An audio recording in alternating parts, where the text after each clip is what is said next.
हमारे साथ कुणाल शाह भी हैं। कुणाल, आपको क्या लगता है कहाँ जा रहे हैं गोल्ड के प्राइसेस? जिस तरह की मूवमेंट है, अक्षय तृतीया है और जिस तरह की ऑलमोस्ट डबल बाइंग है पिछले साल के कंपैरिजन में, एक तो क्या दिखाता है ये, और आपको लगता है कि और तेजी जो इस अक्षय तृतीया में गोल्ड सिल्वर ले रहे हैं अगले अक्षय तृतीया में प्रॉफिट में बैठे होंगे? जी देखिए, हरे कृष्णा ज्वेलर्स के हमने पर्सपेक्टिव सुने हैं। मैं काफ़ी हद तक उनसे एग्री कर रहा हूँ, पर मैं एक नई लाइट डालना चाहूँगा जो ग्लोबल अभी हालात है।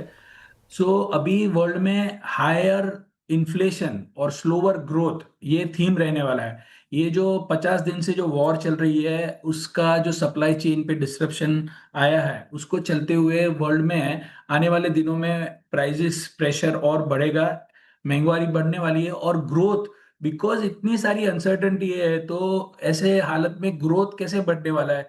ग्रोथ ऐसे हालत में बढ़ने वाला नहीं है।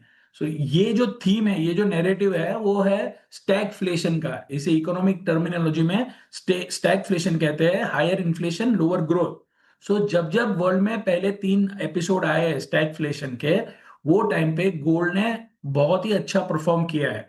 सो 3 times in last 25-30 years, whenever the stagflation has come, at that time gold has been outperforming. अभी पिछले साल गोल्ड के प्राइजेस 70% बढ़े हैं, तो ये साल फिर से 30-40% बढ़ने की जगह नहीं है। बट अभी भी गोल्ड आपको 10 से 12% रिटर्न देने के लिए सक्षम है आने वाले 2 साल के लिए। वेस्टर्न वर्ल्ड की हालत डे बाय डे खराब होती जा रही है। Asia is resorting towards gold. और इन्वेस्टमेंट डिमांड, अभी देखिए सेंट्रल बैंक ने 150 टन का गोल्ड बेचा लास्ट 1 से 1.5 महीने के ड्यूरेशन में। और ये 150 टन गोल्ड बेचने के बाद भी आज गोल्ड के प्राइसेस $4,800 पे स्टेडी है।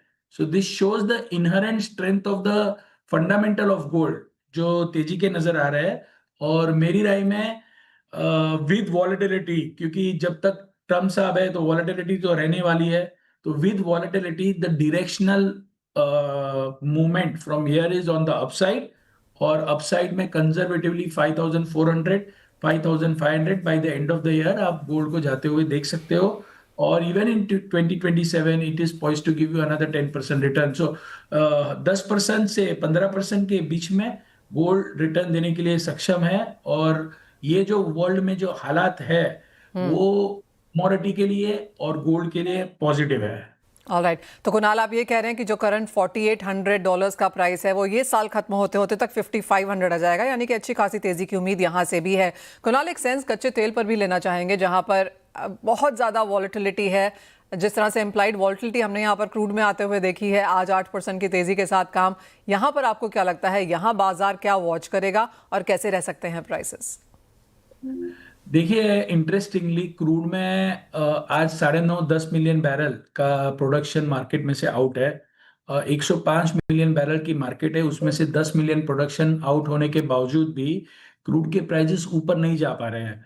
कहीं ना कहीं मार्केट, जो फ्यूचर्स मार्केट है, वो एक्सपेक्ट कर रहा है कि ये वॉर में पीस हो जाना चाहिए। और इसी वजह से जो फ्यूचर प्राइसेस है, और फ्यूचर और स्पॉट के बीच में ब्रेंट की बात कर रहा हूं मैं, $15 से $20 का इम्पैक्ट कंसिस्टेंट बेसिस पे चल रहा है। जो एक्चुअल जो लोडिंग हो रही है वो $15 ऊपर में हो रही है as compare to the future prices. But future prices अभी फिलहाल इंडिकेट ऐसा कर रहा है। आज ये जो सीज फायर की न्यूज थी, ईरान ने कहा कि हम स्ट्रेट ऑफ हॉर्मुज फिर से बंद रखेंगे, उसके बावजूद भी ऑयल के प्राइसेस सिर्फ 5% ऊपर है। Actually speaking it can really shoot up. The only thing here to watch out for is फिर से ये जंग चालू ना हो जाए। ये जो सीज फायर है वो बरकरार रहता है तो मुझे नहीं लगता है कि बहुत बड़ी तेजी आएगी। बट भूल से भी अगर यूएस इजराइल ने ईरान पे फिर से अटैक करना चालू किया, जैसे ट्रम्प साहब कंटिन्यूस बोल रहे हैं, और ट्रम्प साहब को दुनिया का कोई आदमी प्रिडिक्ट नहीं कर सकता है एक्सेप्ट ट्रम्प साहब खुद। जब तक इतनी अनसर्टेनिटी बनी रहेगी, तब तक बड़ा फॉल नहीं आने वाला है क्रूड के प्राइसेस में। क्योंकि you don't know from here whether there will be, अगर ये सीज फायर ब्रेक होता है ना, then again oil will shoot up.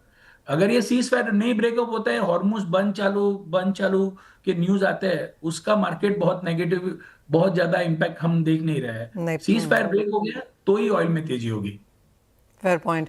Of course यहाँ पर एज ऑफ नाउ 5 से 6% की तेजी बनते हुए फिर भी हमने मार्केट्स में आते हुए देखिए। कुणाल, एक क्विक वर्ड यहाँ पर चांदी पर भी, यहाँ पर प्राइसेस में आपको क्या लगता है? क्योंकि $30 की चांदी $120 गई, 120 से 60 गई, 60 से अब 80 के आसपास। सो नाउ पूरा वर्ल्ड का जो फोकस है वो है फिर से क्लीन एनर्जी, रिन्यूएबल पावर, इस पे ही लगने वाला है। तो जो हाई प्राइजेस के बाद सोलार में डिमांड घट के सिल्वर को सब्स्टिट्यूट कॉपर के द्वारा किया गया था।